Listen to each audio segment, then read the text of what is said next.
বিসমিল্লাহির রহমানির রহিম। আসসালামু আলাইকুম। আমি আজকে নতুন একটা রেসিপি নিয়ে আসলাম, সুজির পুডিং। তো এই সুজির পুডিং দেখতে যেমন লোভনীয়, খেতেও এমন মজাদার। তো ঘরে একবার সবাই ট্রাই করে দেখবেন। দেখেন আমার পুডিংটা দেখতে যেমন লোভনীয় হয়েছে, খেতেও এমন মজা হয়েছে। তো সামান্য কিছু উপকরণ দিয়ে আমরা এই পুডিংটা তৈরি করতে পারবো। ঘরে যদি ডিম না থাকে তো এই পুডিংটা তৈরি করা খুব সহজ, ইজি। মেহমান এবং বাচ্চাদের টিফিনের জন্য বা বাচ্চাদের অনেক বার্থডে পার্টিতে আমরা একটা আইটেম তৈরি করতে পারি। তো এই পুডিংটা তৈরি করা এতটাই ইজি এবং এতটা সহজ, সামান্য কিছু উপকরণ দিয়ে হচ্ছে। তো প্রথমে আমি এখানে কাস্টার্ড পাউডার নিয়ে নিয়েছি 2 টেবিল চামচ। নিয়ে এটাকে আমি দুধ দিয়ে মিশ্রণটাকে গুলিয়ে নেব। আপনারা চাইলে এটাকে পানি দিয়ে মিশ্রণ করতে পারেন, এটা কোনো সমস্যা নেই।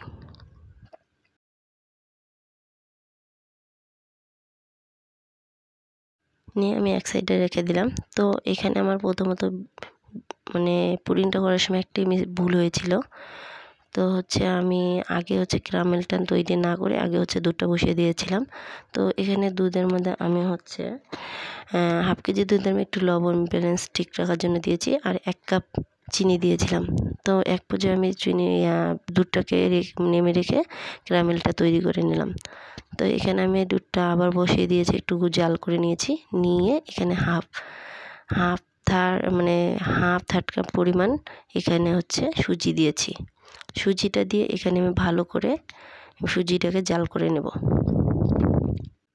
তো সুজিটা আমার যখন ভালো করে জাল হয়ে আসবে, এই পর্যায়ে আমি কাস্টার্ড মিশ্রণটা এর মধ্যে ঢেলে দেবো। কিন্তু কাস্টার্ডটা দেওয়ার পরে এখানে নাড়া বন্ধ করা যাবে না। কারণ এই জন্যই বন্ধ করা যাবে না, আমরা যদি কাস্টার্ডটা দিয়ে নাড়া বন্ধ করে দিই তাহলে এখানে এটা বেশি ঘন হয়ে যাবে এবং একপাশে দলা পাকড়া বেঁধে যেতে পারে। সো এখানে আমরা কি করব, কাস্টার্ডটা দিব এবং লাড়বো। তো দেখেন আমার পুডিংটা তৈরি করা হয়ে গেছে।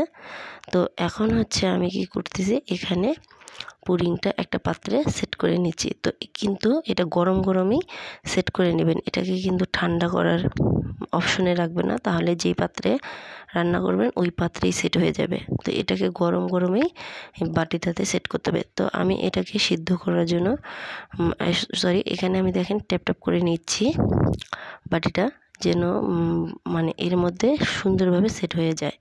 এজন্য এভাবে একটু ট্যাপ করে নিচ্ছি। নিয়ে বাটিটাকে আমি বন্ধ করে দিলাম যেন পানি ঢুকতে না পারে। এখানে আমি পানি আগে থেকেই বসিয়ে রাখছিলাম গরম করার জন্য। নিয়ে আমি 20 মিনিট এটাকে সিদ্ধ করে নিয়েছি। তো আপনারাও 20 মিনিট সিদ্ধ করে নেবেন। নিয়ে আমি পুডিংটাকে নেমে নিলাম। নিয়ে আমি এটাকে 7 ঘন্টা থেকে 8 ঘন্টার জন্য ফ্রিজে রেখে দিয়েছিলাম। রাখার পরে দেখেন, আর এই পুডিংটা ঠান্ডা খেতে এত মজা যে আপনারা ঘরে তৈরি খেয়ে দেখবেন যে আসলে অনেকটা মজার। তো আমি পুডিংটা একটা পাত্রে মোল্ড আউট করে নিলাম ঠান্ডা হওয়ার পরে। দেখেন কতটা সুন্দর হয়েছে আমার পুডিংটা।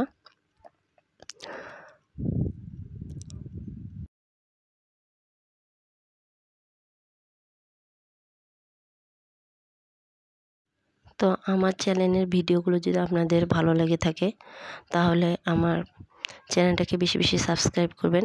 আর আমার চ্যানেলে যদি কোনো ভুল ত্রুটি থাকে আমার ভিডিও করার মাঝে, তো আমার কমেন্ট সেকশনে অবশ্যই জানাবেন। আপনাদের কাছে রিকোয়েস্ট এতটুকুই।